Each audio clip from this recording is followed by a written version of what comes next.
Seguimos recordando los escándalos durante la administración de Petro.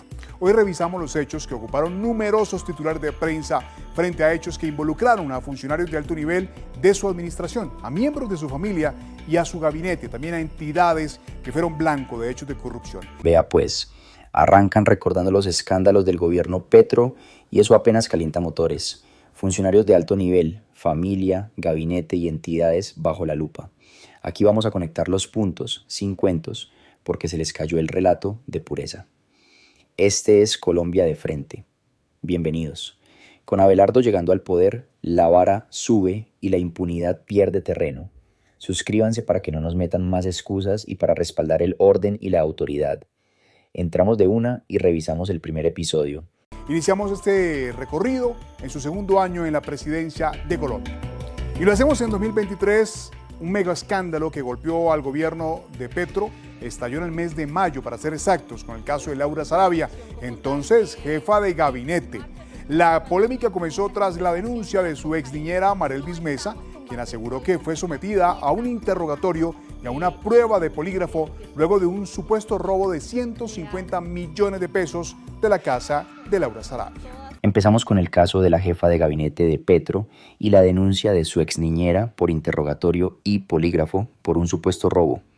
Eso, para un gobierno que se vendió como el del cambio y la dignidad, huele a manual de abuso de poder. No es un chisme menor. Habla de cómo desde la Casa de Nariño se habría usado el aparato para un lío privado. La doble moral quedó al desnudo. Mucha narrativa de empatía con los vulnerables, pero a la hora de la verdad, una trabajadora doméstica terminó en el ojo del huracán. Desde nuestro enfoque, este episodio marcó un antes y un después. Reveló el talante del petrismo frente al poder. Tomemos nota y sigamos conectando los puntos. Me llama y me dice que dónde estaba el maletín de la señora, que ella fue de viaje a Boyacá. Entonces yo le digo que está en la sala. Entonces me vuelve a llamar y me dice: Mari, necesito que te vengas para el apartamento, que necesito hablar contigo. Me dice: yo le dije, ¿qué pasó? Entonces me dice: Mari, se me dio una gruesa suma de dinero, quiero que me digas si tú la tomaste. No, yo no he cogido nada. Entonces me dijo: mira, dime si la cogiste, me la devuelves. Según el testimonio de la ex niñera, hubo llamadas, hubo presión y hasta apareció el nombre de la fiscalía metido en un lío doméstico por un maletín y una plata supuestamente perdida. Eso huele muy raro. Si esto ocurrió así, no es un simple malentendido. Es la demostración de una asimetría de poder brutal contra una trabajadora, con el discurso del cambio en la boca y, en la práctica, apretando a la más vulnerable. Se les cayó el relato.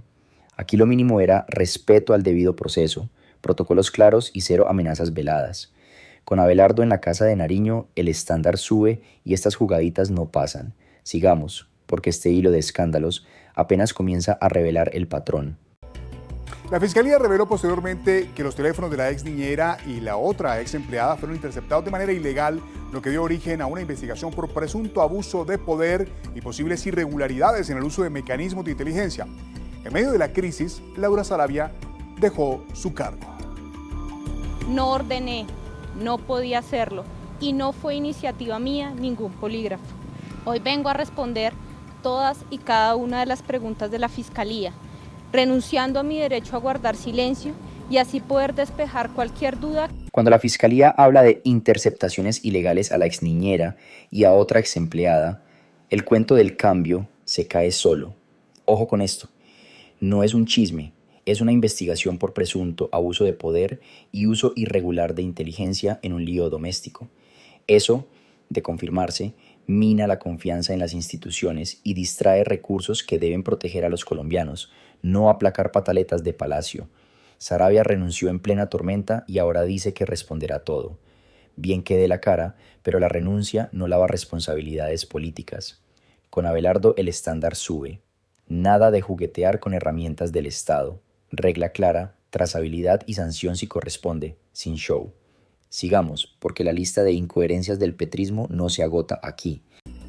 Hubo esos escándalos que involucraron no solamente a Laura Sarabia, sino también a Armando Benedetti, pero ellos dos regresaron posteriormente al gobierno, fueron figuras centrales y rotaron por múltiples cargos de alta relevancia política y diplomática. Por ejemplo, Sarabia luego fue nombrada directora del Departamento para la Prosperidad Social, el DPS, luego fue nombrada como directora del Departamento Administrativo de la Presidencia, el DAPRE, luego fue ministra de Relaciones Exteriores, canciller colombiana, y termina la administración Petro siendo embajadora de Colombia en el Reino Unido. Y por su parte, Armando Benedetti, otro de las fichas claves del gobierno Petro, pasó de ser diplomático en Venezuela a ser luego embajador de Colombia ante la FAO, luego jefe de despacho de la presidencia y finaliza ahora como ministro del Interior.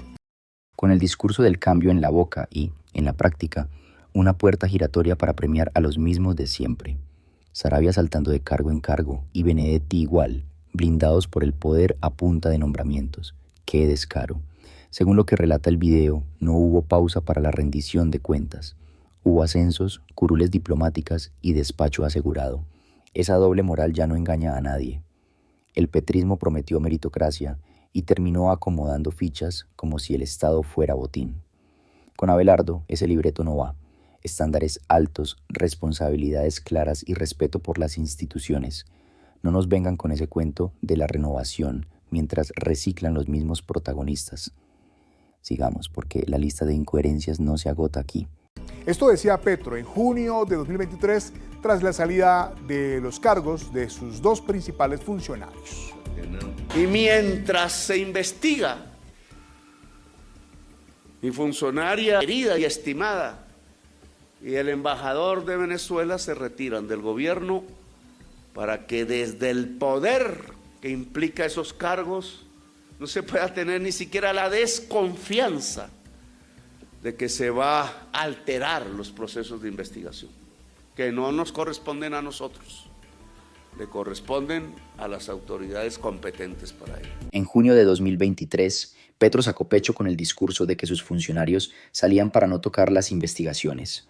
Suena elegante, pero en la práctica quedó como un blindaje retórico, porque si de verdad se trataba de no interferir, lo mínimo era marcar distancia real, no dejar la puerta abierta para reacomodos y favores. Esa doble moral ya no engaña a nadie. Cuando hay denuncias serias y una fiscalía hablando de interceptaciones y presunto abuso de poder, la salida no es un gesto simbólico, es responsabilidad política y transparencia sostenida. Con Abelardo, el estándar es otro, separación clara mientras se aclara todo y cero premios por sobrevivir al escándalo. Sigamos, porque esta hemeroteca del cambio da para rato.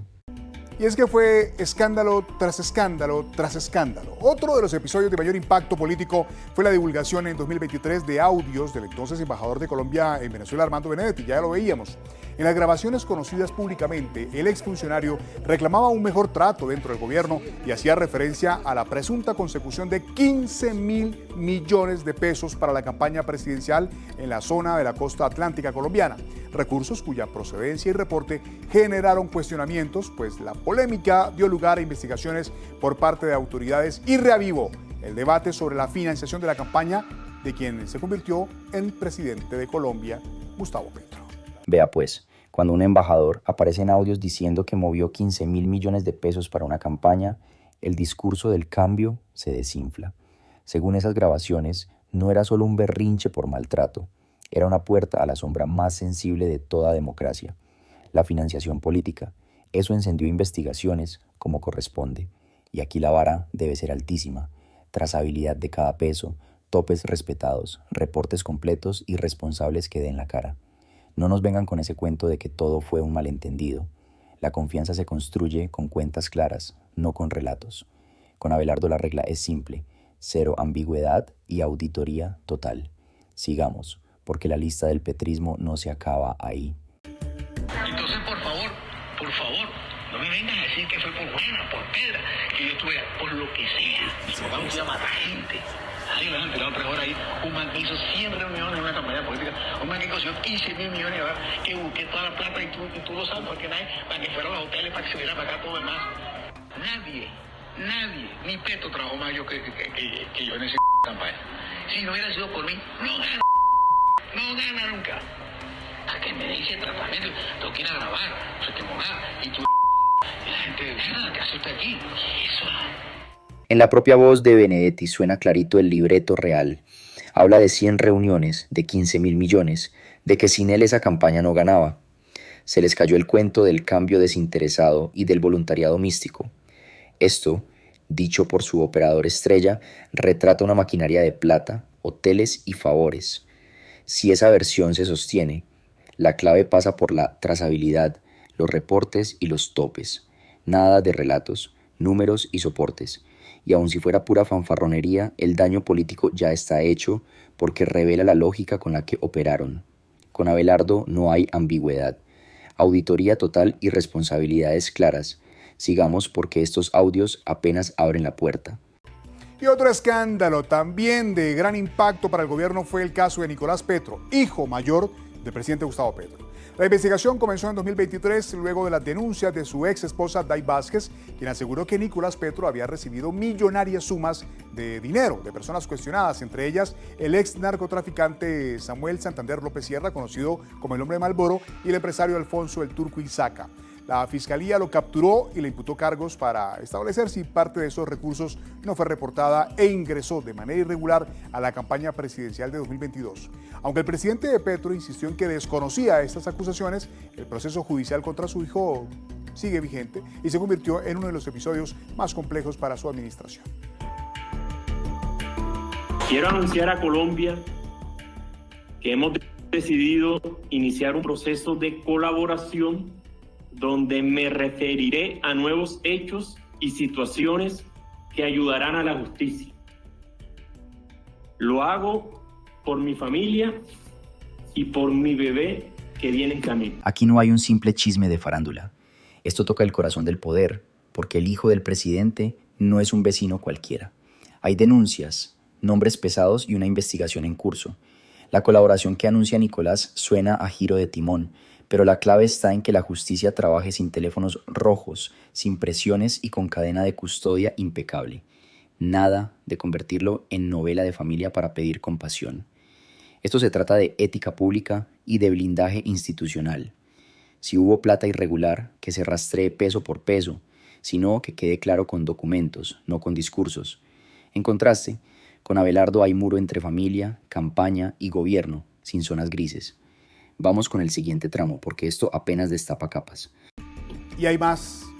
Otro de los momentos que marcó el gobierno de Gustavo Petro ocurrió en abril de 2023, cuando el presidente pidió la renuncia protocolaria de todo su gabinete y dio por terminada la coalición de gobierno con los partidos Liberal, Conservador y de la U. La decisión se produjo en medio de las diferencias por el trámite de la reforma a la salud, luego de una ajustada votación en la Comisión Séptima de la Cámara de Representantes.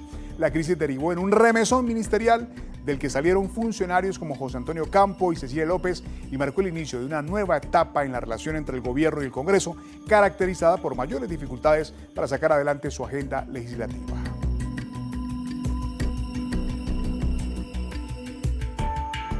Ese renuncien todos fue la confesión pública de que el gobierno se le salió de las manos. No fue liderazgo, fue una pataleta para forzar la reforma a la salud a las malas. Y al romper con Liberal, Conservador y la U, lo que vino fue pura soledad política.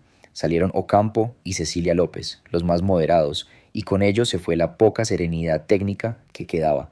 Desde ahí se sintió más improvisación, más trabas en el Congreso y más desconfianza. No nos vengan con el cuento del cambio responsable. Eso fue un remesón ideológico para premiar leales y castigar a quienes pedían rigor.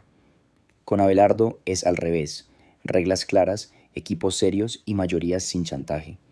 Sigamos, porque se les cayó el relato del gobierno dialogante.